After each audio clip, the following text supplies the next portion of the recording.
Police bomb ছুটছে, তৃণমূলরা দুষ্কৃতির মতো আচরণ করছে। দেব যে একটা সুন্দর একটা কথাবার্তা বলে, আমি তো খুব মানে দেবকে দেখি তো ঝকঝক একটা মানুষ, তরুণ, খুব সুন্দর কথাও বলেন। উনি কি জানতেন না যে পাপ হচ্ছে, ওখানে পাপ হচ্ছে? এগুলো জানতেন? কি যায় আসে পাপ হচ্ছে তো কি যায় আসে? ধরুন যুদ্ধেতে আপনি মহাভারতের যদি পুরো ইতিহাস ঠিক করে পড়েন, তো যুদ্ধেতে আপনি যে কোনো কিছু করে আপনাকে যুদ্ধ জিততে হবে। তো যুদ্ধতে আপনি যে কোনো কিছু করে আপনাকে যুদ্ধ জিততে হবে।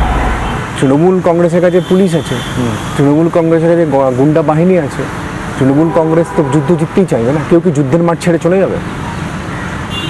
আমরা মুঘলের ইতিহাস পড়েছি, আমরা কি দেখেছি? ছেলে বাবাকে হত্যা করে সিংহাসনে বসছে।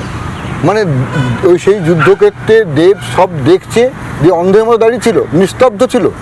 না, ওকে তো যুদ্ধটা জিততে হবে। ওর ভুলটা কোথায়? ওর তো কোনো ভুল নেই। ও যে দলের হয়ে দাঁড়াচ্ছে, ও জানে যে আমার এই দল গুন্ডাগিরি করে পুলিশকে দিয়ে ভোটটা আমাকে জেতাবে। তো ওর ভুলটা কোথায়? সহ অভিনেতা বলে দেবকে মানে বাঁচানোর চেষ্টা করছেন আপনি? না, এখানে কাউকে বাঁচানোর কোনো ব্যাপার নেই। আমি তখন সত্যিটা সত্যির মতো করে বলাটা বেটার। আর এটা সত্যি বলুন, যখন রাজনীতির ময়দানে আপনাকে রাজনীতি করতে হবে, তখন আমি জানি, চোখের সামনে জানি যে ওখানে আমার 900 বুথে কেউ লোক নেই।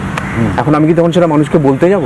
এখন বলছি কারণ তখন যুদ্ধটা শেষ হয়ে গেছে। খড়গপুরেও যখন সদরে লড়েছিলাম, খড়গপুরের প্রতিটা অলিতে গলিতে পায়ে পায়ে হেঁটেছিলাম।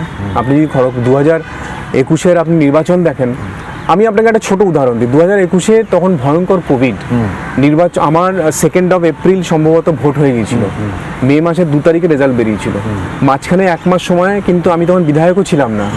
তখন কিন্তু আমি কোভিডের জন্য মাস্ক, ওষুধ সমস্ত কিছু নিয়ে কলকাতা থেকে নিজে, তখন আমার ড্রাইভারও ছিল না কোভিডের সময়, নিজে গাড়ি চালিয়ে খড়গপুরে যেতাম। এবং সেই সময় কিন্তু মানুষকে বিলি করতাম। সে নিয়ে অনেকে বলেছিল, আরে তুমি তো এখনো ভোটে যেতই নি,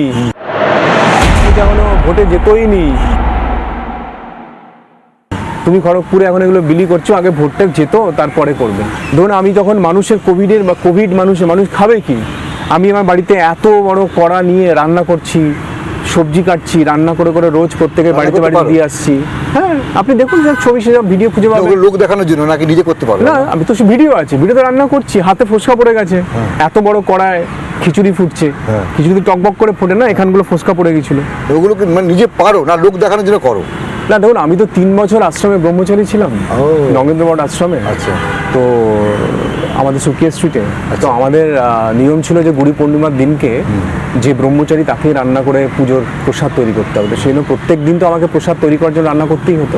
বিধায়ক হয়ে যাওয়ার পরে যখন সেকেন্ড ওয়েভ এলো, ভয়ঙ্কর সেকেন্ড ওয়েভ মে মাসে, তখন আপনি কিন্তু কারোর ছবি খুঁজে পাবেন না। আপনি দেখবেন খড়গপুরে আমি 20খানা অক্সিজেন সিলিন্ডার, যখন এক একটা অক্সিজেন সিলিন্ডার 1 কোটি টাকার উপরে বিক্রি হচ্ছে, তখন আমি কলকাতা থেকে আমাকে একজন হাসপাতালের মালিক সুশীলজি, তিনি হাসপাতাল থেকে 20খানা আমাকে অক্সিজেন সিলিন্ডার দিয়েছিলেন। আমি টাকা দিয়ে দিয়েছিলাম, 90,000 না কত হাজার টাকা নিয়েছিলেন মাত্র 20টার জন্য, কিন্তু এক একটার তখন দাম 1 কোটি টাকা।